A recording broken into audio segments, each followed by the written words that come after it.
Bom, agora a gente volta com a sessão com apresentações técnicas e nós vamos começar a sessão com a apresentação do Marcos Lima Rodrigues, e ele é mestre aqui pela CAP e agora ele está fazendo o doutorado dele por aqui também.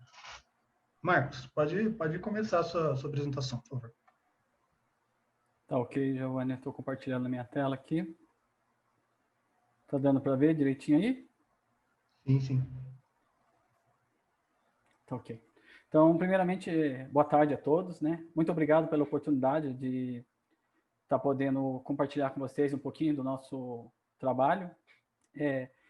Eu sou o Marcos, né, doutorando do Programa de Computação Aplicada do INPE e orientado pelos professores Dr. Tales e Dr. Gilberto.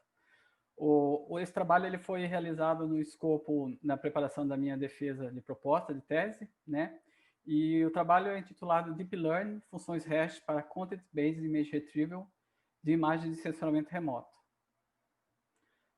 A minha apresentação está estruturada, então eu vou apresentar uma contextualização, primeiramente do desafio da área de Big Data na área de sensoramento remoto, né? Uma fundamentação, o experimento que foi realizado e as conclusões alcançadas.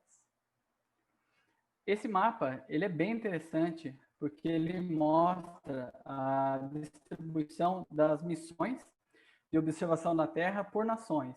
Então, no período de 62 a 2012, foram mais de 200 lançamentos de satélites estritamente com a missão de fazer a observação da Terra, né? Tudo isso leva, então, conduz a área de sensoramento remoto a um novo paradigma, né? O paradigma do Big Data. Então, por exemplo, o Big Data ele é caracterizado pelos 3 Vs. Então, volume, variedade e velocidade.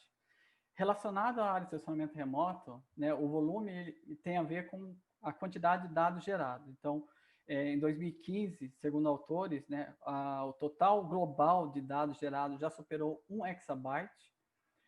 Já a variedade está relacionada aos tipos de sensores. Temos vários tipos de sensores que podem ser radar, óptico, laser, além da variedade de resolução espacial e temporal. A velocidade, nesse caso, na área de sensoramento remoto, está ligada à questão da capacidade de gerar, de processar esse grande volume de dados, a fim de gerar informações úteis em tempo hábil, no menor tempo possível ou em tempo real. Porque nada adianta ter uma grande recorrência na coleta de informação se não houver capacidade e métodos capazes de processar todo esse grande volume de dados. Dessa forma, né, a motivação do nosso trabalho a maioria dos dados usados em pesquisas, principalmente na área de sensoramento remoto, são imagens. E essas imagens normalmente são distribuídas através de plataformas conhecidas como catálogos de imagens.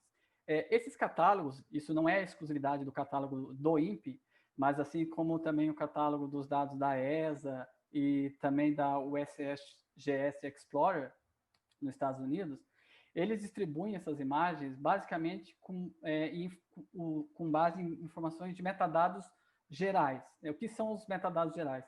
Então, são informações ligadas ao sensor, ao tipo de sensor que foi utilizado para gerar aquele dado. Então, esse metadado ele não tem nada a ver com o conteúdo da imagem, o que seria o ideal, que seria recomendado com a intenção de nortear, então, pesquisas de grupos temáticos, né? Dessa forma, né, nosso grupo tem trabalhado nessa área para expandir, então, a representação dos metadados de imagens. Em 2018, Platts e Corsin propuseram, então, o Remote Sense Image Information Mining, que é o RESIM. É um sistema baseado principalmente em atributos do tipo handcrafted. São metadados gerados com base no conhecimento de um especialista. Essa pesquisa, esse trabalho, ele serviu para experimentação num grupo de pesquisa do INPE, por exemplo, o grupo de queimadas, onde ele foi usado para selecionar imagens candidatas, possíveis imagens com assinatura espectral de áreas de queimada, o que facilitou o trabalho deles, né? Então, essa abordagem, ela permite estimar numa cena do Landsat 8, por exemplo, o percentual de floresta, solo exposto, área urbana, entre outros tipos de alvos. Nessa intenção, né, o objetivo do nosso trabalho é expandir essa representação, a geração dos metadados. Então, com base nisso, a gente tem explorado métodos que permitam recuperar imagens baseadas no conteúdo, a fim de poder identificar imagens com objetos típicos, né, de interesse. O termo CBIR, ele foi definido por Hirata e Kato em 92, né, no escopo do seu trabalho sobre recuperação automática de imagens em banco de dados, né, baseado principalmente em características como cor e forma. Por que usar o CBIR? Então, o CBIR ele foi identificado como um método potencial e ideal para tratar o grande crescimento então das coleções de imagens, porque permite então armazenar e fazer buscas e recuperar imagens baseadas no conteúdo. O CBIR ele é apoiado em vetores de atributos, né? Esses vetores, esses atributos, eles possuem classes que podem ser do tipo handcrafted, como eu disse antes, que são atributos gerados de forma automática, mas com base no conhecimento do especialista. Como exemplo, temos cor, textura, índices espectrais. Ou do tipo learn feature, que são atributos gerados também automaticamente, mas com base em métodos de aprendizagem em máquina. Como exemplo, podemos citar, então, o uso de redes convolucionais para a extração desses tipos de atributos. De maneira geral, né, o sistema CBIR ele funciona com um cálculo de similaridade em cima dos vetores de atributos que definem um espaço de atributos. Esse cálculo de similaridade ele permite identificar, com base numa imagem-alvo, as imagens que possuem maior semelhança. Entretanto, né, esse cálculo de similaridade ele possui um alto custo computacional. Como solução, podemos adotar, então, é adotado o uso de hashing. O hashing ele é caracterizado por dois tipos principais de abordagem, aquela dependente de dados e independente de dados. O LSH, ele constrói a tabela hash de modo não supervisionado, ele aplica, então, uma função num conjunto de entrada de dados. Essa função permite mapear o vetor de características de um espaço de alta dimensão para um espaço de baixa dimensão, caracterizado pelo conjunto de hashcodes. Já a abordagem dependente de dados utiliza principalmente redes convolucionais para extração de características a partir de imagens, e essas características, esse vetor de atributos, ele é mapeado para um espaço de atributo de baixa dimensão, formado pelo conjunto de vetores de hashcodes. Um problema associado ao uso de redes convolucionais para a geração desse espaço de atributos é que essas redes, normalmente, elas são treinadas, né, e otimizadas usando a função do tipo cross-entropy. Essa função ela é ideal para problemas do tipo classificação e não tão úteis, não tão boas para a construção de espaço de atributos, especialmente para o mapeamento de atributos para o espaço com vetores hash. Dessa forma, Roy e colaboradores propuseram a Metric Learned Based Deep Hash Network, que é um framework que utiliza a rede pré-treinada Inception V3 como extratora de características.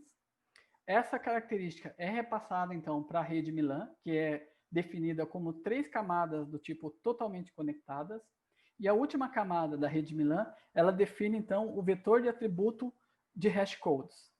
A diferença, a vantagem dessa rede é que ela usa uma função objetivo baseada em 3 funções de custo, ideal para a construção desse espaço métrico e para a construção da busca e recuperação de imagens baseada no conteúdo.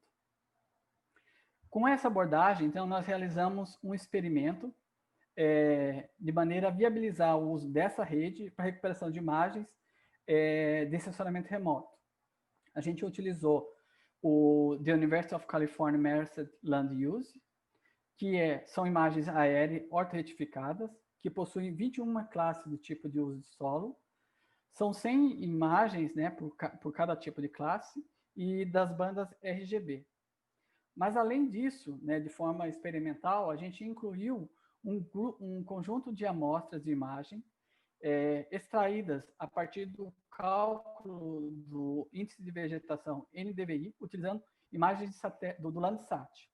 Essa imagem, esse conjunto de imagem foi extraído ali na região de Barreiras, da Bahia, e essas imagens, elas caracterizam, então, regiões que são ocupadas por sistemas de irrigação do tipo pivô. Então, o conjunto completo tem 22 classes, né, de uso de solo, continua sem amostras por cada classe, só a resolução, né, que variou no caso do Landsat, a resolução é 30 metros. Os passos, né, para o treinamento da rede, a rede Milan, ela funciona basicamente a extração dos atributos, usando a Inception V3, o aprendizado, o ajuste da rede, ele é feito na função objetivo usando as 3 funções de custo, a triplet loss, e a partir do treinamento da rede é construído, então, um espaço métrico ideal para a busca e recuperação de imagens baseada no conteúdo. Esse foi o resultado do treinamento da rede Milan. A função objetivo final era uma soma ponderada das 3 funções de custo, onde o lambda 1 e o lambda 2 eles são hiperparâmetros que ponderam então, a importância relativa de cada função de custo. O nosso conjunto ele foi dividido em 60% para treinamento, 40% para teste. Como resultado, então, nós obtivemos sucesso para a recuperação de classes importantes, para estudos, né, de várias áreas. Por exemplo, a gente apresentou uma imagem-alvo, uma imagem de consulta, uma query image, que é a classe agricultura, para a classe agricultura, e conseguiu recuperar, então, daquele conjunto de 2.200 imagens, todas as imagens daquela mesma classe. Também funcionou muito bem para a classe floresta, né? Como a gente pode ver à direita, a gente apresenta para a rede uma imagem de exemplo, uma query image, e pede para ela retornar todas as classes que possuem, então, maior similaridade com essa imagem de exemplo. Entretanto, para a classe de imagens de pivô, essa consulta ela não foi tão efetiva, né? Eu associo essa confusão, né, na recuperação das imagens de pivô por 2 fatores principais. Primeiro, que a imagem, né, oferecida à rede para a consulta, ela tem sim pivôs, mas ela tem uma grande área com uma textura homogênea. E essa textura ela pode ser confundida com imagens que também tenham essa textura homogênea, como é o caso de rios, né, ali identificado com o número 16 e o número 17 na imagem, e também imagens, por exemplo, de campo de beisebol, que tem esse gramado que se assemelha muito àquela região de agricultura próxima à região de pivôs. Concluindo, o CBIR ele apresentou, né, nos últimos tempos, uma evolução que permitiu, então, representar de forma adequada a semântica das imagens. A semântica ela tem a ver com a análise não pontual do pixel, mas com a vizinhança também. Isso é muito importante para poder recuperar alvos que dependem da vizinhança, né? A extração de atributos de maneira automática usando redes convolucionais, ela apresentou uma vantagem em relação aos do tipo handcrafted. E o hash, ele é útil e ágil, né, para definir então uma estrutura para recuperação de imagens baseada no conteúdo, especialmente na área de grandes conjuntos de dados de sensoramento remoto. Essas foram as referências, né, que eu usei. Obrigado. Estou disponível para perguntas. Muito obrigado, Marcos. Como o tempo está curto, eu vou fazer uma só das perguntas que foi feita aqui, Tá bom. que foi feita pelo Luiz Ricardo Arantes Filho. Marcos, como você vê a complexidade da extração de features handcrafted versus ConvNet? Para essas imagens, o resultado fica melhor? Obviamente que como que a hand feature ela depende do conhecimento do especialista, elas apresentam o melhor resultado. Mas a vantagem de usar o aprendizado de máquina é que nem sempre você tem essas amostras disponíveis, esses atributos, principalmente classificados por especialistas. Então, eu diria que Handcraft ela tem vantagem, né? Teria assim uma maior acurácia, mas você tem pouca ou quase nenhuma imagem com a atribuição por especialista. Então, é daí que vem a questão da dificuldade de se usar esse tipo de atributo. Tá certo, entendi. Então, muito obrigado, Marcos, pela sua apresentação.